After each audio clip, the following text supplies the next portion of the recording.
Sa Veritas Academy, isinasagawa ang ika-525 na seremonya ng pagtatapos, na minamarkahan ang pagtatapos ng isa pang taong akademiko.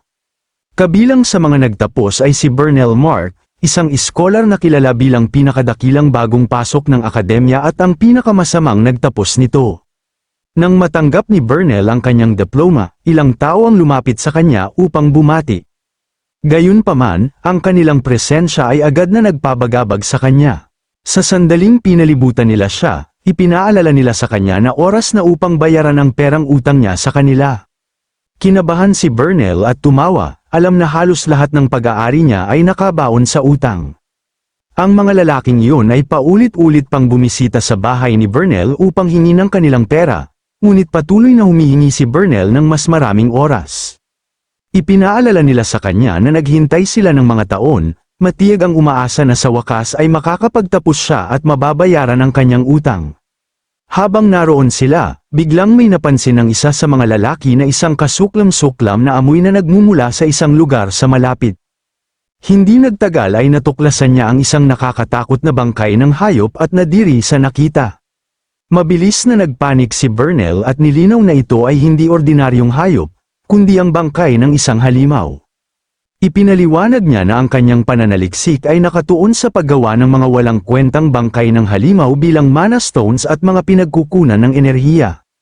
Ayon kay Bernel, ang pagkuha ng kinakailangang mga materyales ay labis na mahirap. Ngunit kung magtagumpay ang kanyang pananaliksik, maaari itong maging isang malaking tagumpay para sa buong kontinente. Gayunpaman, ang boss ay walang pasensya sa mga paliwanag ni Bernel. Ipinaalala niya kay Bernel na naghintay siya dahil sinabi ni Bernel na siya ay nagtatrabaho sa isang makabagong pananaliksik. Ngunit sa kabila ng lahat ng oras na yun, nais malaman ng boss kung ang pananaliksik ni Bernel ay talagang makakapagpera sa kasalukuyan.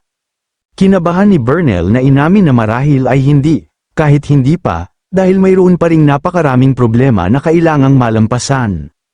Nang marinig ito, ngumisi ang boss at kinutya si Bernel bilang isang mananaliksik na walang alam sa totoong mundo.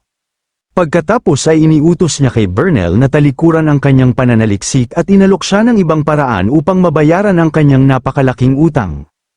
Ipinaliwanag ng boss na ang pananaliksik sa mga armas ay lubos na kumikita at sinabihan si Bernel na gamitin ang kanyang napakatalino na isip upang lumikha ng isang bagay na talagang makakapagpera. Ipinaalala rin niya kay Bernel na siya ay dating pinakamahusay na bagong pasok sa kanyang klase. Pagkatapos ay bumunot ang boss ng isang matalim na punyal, na ikinatakot ni Bernel. Nang makita ang sandata, desperadong sinubukan ni Bernel na ipaliwanag na siya ay mayroon palang isa pang panukalang pananaliksik. Nang walang babala, inihagis ng boss ang punyal sa pagitan ng mga binti ni Bernel, na nagpatili sa kanya sa takot. Pagkatapos ay binalaan ng boss si Bernel na sinubukan niyang maging mabait, ngunit patuloy na inaabuso ni Bernel ang kanyang kabaitan. Nilinaw niya na ang isang taong nasa posisyon ni Bernel ay walang karapatan na maging mapili. Nanginginig sa takot si Bernel at desperadong iginiit na talagang hindi siya makakagawa ng mga armas. Nagmakaawa siya sa boss na hayaan siyang magtrabaho sa ibang bagay sa halip, ngunit ang boss ay lubos nang nawala ng pasensya. Sinipa niya si Bernel sa ulo, ipinasadlak sa lupa at sumigaw na si Bernel ay talagang hindi nakikinig. Galit niyang reklamo na tinanggihan ni Bernel ang bawat opsyon na ibinigay nila sa kanya.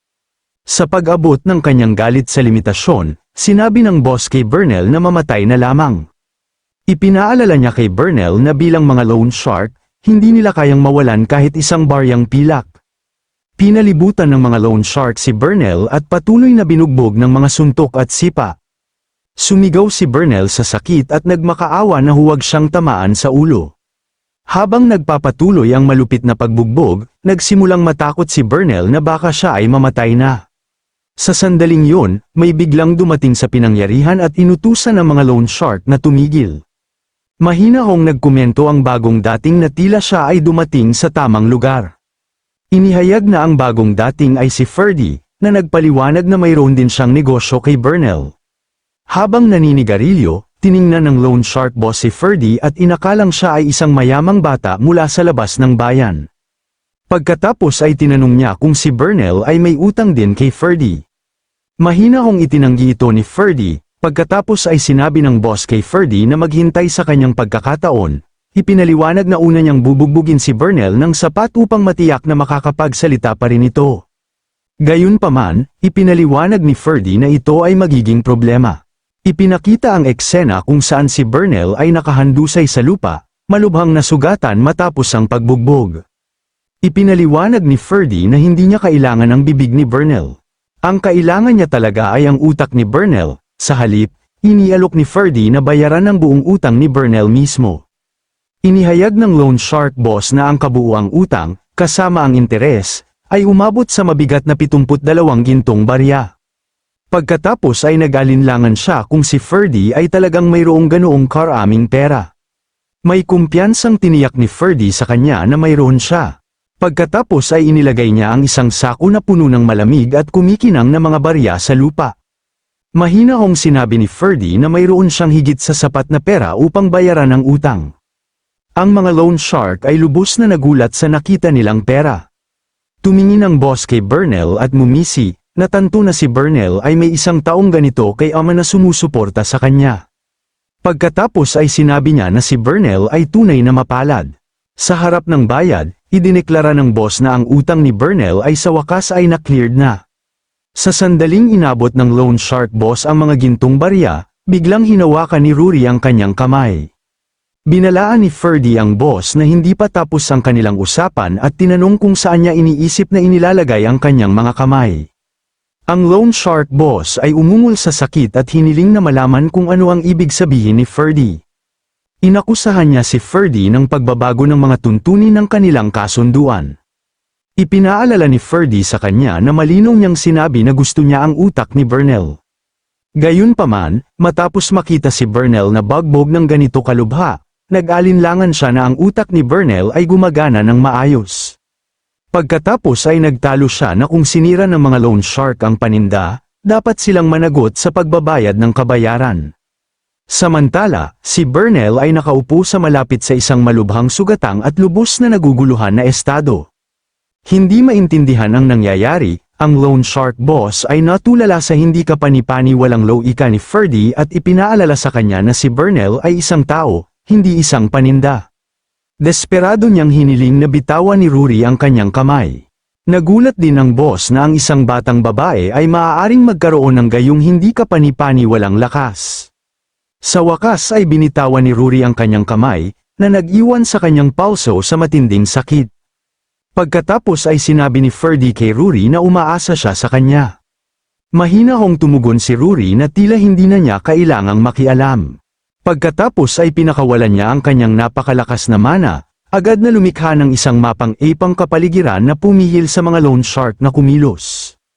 Ang boss ay nagtaka kung ang nakakatakot na kapangyarihan na pumapaligid sa kanila ay talagang isang uri ng mahika.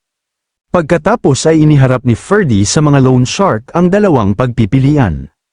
Maaari silang magbayad ng kabayaran para sa malupit na pagbugbog kay Burnell o maaari silang tumanggap ng eksaktong parehong pagbugbog na ibinigay nila sa kanya. Ipinaalala ni Ferdy sa kanila na ang mga loan shark ay hindi kayang mawalan kahit isang baryang pilak. Dahil doon, may kumpiyansa siyang inakala na pipiliin nila ang pangalawang opsyon ng walang pag-aalinlangan.